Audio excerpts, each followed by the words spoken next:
PJOK. Kali ini kita akan belajar tentang aktivitas bela diri, yaitu pencak silat. Ikuti video pembelajaran kali ini dengan baik ya. Sebelum ke materi, kalian harus tahu tujuan pembelajaran dari video ini. Yang pertama, peserta didik diharapkan dapat memahami materi seni bela diri. Yang kedua, peserta didik diharapkan dapat memahami gerak spesifik seni bela diri, yaitu kuda-kuda, pola langkah, pukulan, tendangan, tangkisan, elakan, dan hindaran. Yang ketiga, peserta didik diharapkan dapat menyelesaikan soal yang berkaitan dengan materi seni bela diri. Kita masuk materi yang pertama. A. Aktivitas pembelajaran bela diri dengan pencak silat. 1. Pengertian pencak silat. Pencak silat merupakan olahraga bela diri asli Indonesia. Dapat dimainkan secara perseorangan, berpasangan, maupun beregu.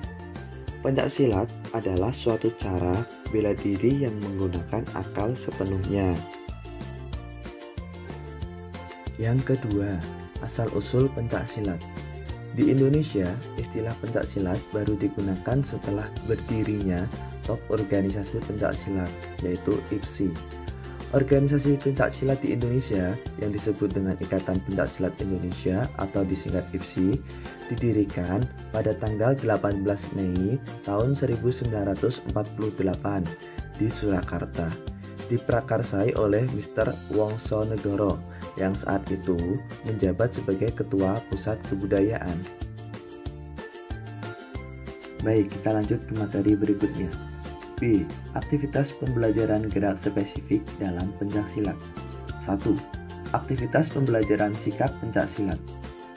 Gerak dasar pencak silat adalah suatu gerakan terencana, terarah, terkoordinasi, dan terkendali yang mempunyai 4 aspek sebagai kesatuan, yaitu aspek mental spiritual, aspek bela diri, aspek olahraga, dan aspek seni budaya. Aktivitas pembelajaran yang pertama adalah sikap berdiri. Sikap berdiri ada 5. Yang pertama, sikap siap, kuda-kuda samping, kuda-kuda depan, kuda-kuda silang, dan kuda-kuda belakang. Amatilah gambar di samping berikut ini.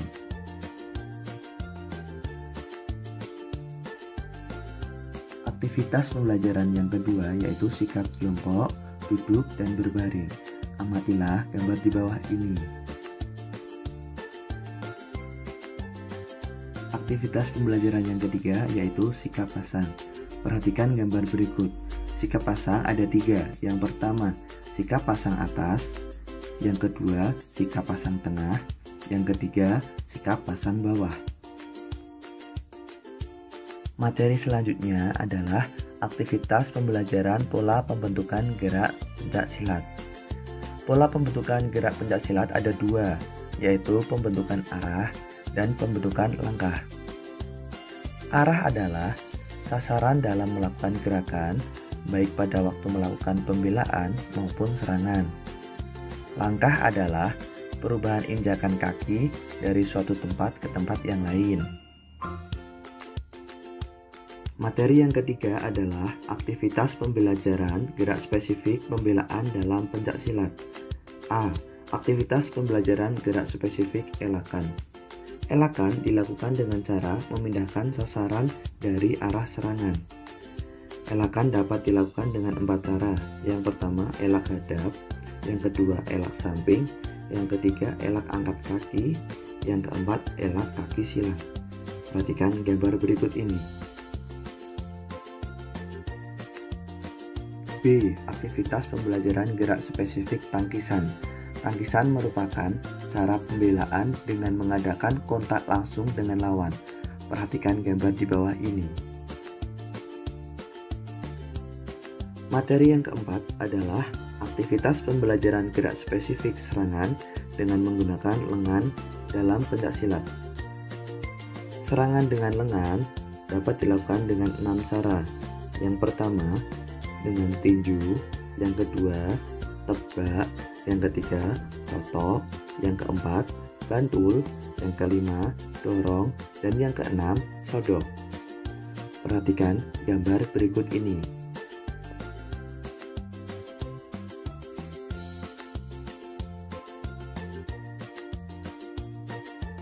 Selanjutnya, serangan dengan menggunakan siku. Serangan dengan menggunakan siku dapat dilakukan dari depan, atas, bawah, samping, serong, dan belakang.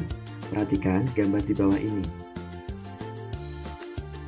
Materi yang kelima adalah aktivitas pembelajaran gerak spesifik serangan dengan menggunakan kaki dalam pencaksilat. Yang pertama, serangan dengan menggunakan tendangan. Serangan menggunakan tendangan dapat dilakukan dengan 4 cara. Yang pertama, menggunakan punggung kaki. Yang kedua, dengan telapak kaki. Yang ketiga, dengan ujung kaki. Dan yang keempat, dengan tumit. Perhatikan gambar berikut ini. Yang kedua, serangan dengan menggunakan sapuan. Sapuan terdiri dari 4 jenis, antara lain sapuan tegak, sapuan rebah, sabetan, dan beset. Silahkan perhatikan gambar di samping berikut ini ya anak-anak. Yang ketiga adalah serangan menggunakan dengkulan. Dengkulan terbagi menjadi 2 jenis, yaitu dengkulan depan dan dengkulan samping. Bisa kita lihat gambarnya ya anak-anak. Yang nomor 1 adalah dengkulan dari depan. Yang nomor 2 dan 3 adalah dengkulan dari samping. Yang keempat, serangan dengan menggunakan guntingan. Guntingan adalah gerakan menjatuhkan lawan yang dilakukan dengan menjepit kedua tungkai kaki pada sasaran leher, pinggang, atau tungkai lawan sehingga terjatuh.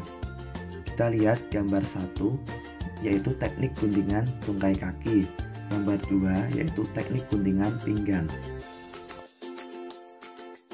Materi yang keenam adalah bentuk-bentuk variasi dan kombinasi aktivitas pembelajaran pencaksilat. A. Kombinasi gerakan aktivitas pembelajaran pencaksilat. Dalam pelajaran pencaksilat akan dibahas 6 gerak dasar dalam pembelajaran maupun dalam pertandingan pencaksilat. Keenam gerak dasar tersebut adalah 1. Mengunci lawan dari luar tangan. Yang kedua, mengunci lawan dari dalam tangan. Yang ketiga, menahan serangan siku lawan. Yang keempat, menahan siku lawan di atas pundak. Yang kelima, menjatuhkan lawan dengan mengambil kaki bagian luar. Yang keenam, menjatuhkan lawan dengan mengambil kaki bagian dalam. Sekian video pembelajaran dari kalian semua ya. Tetap semangat belajar di rumah. Terima kasih. Sampai jumpa kembali anak-anak.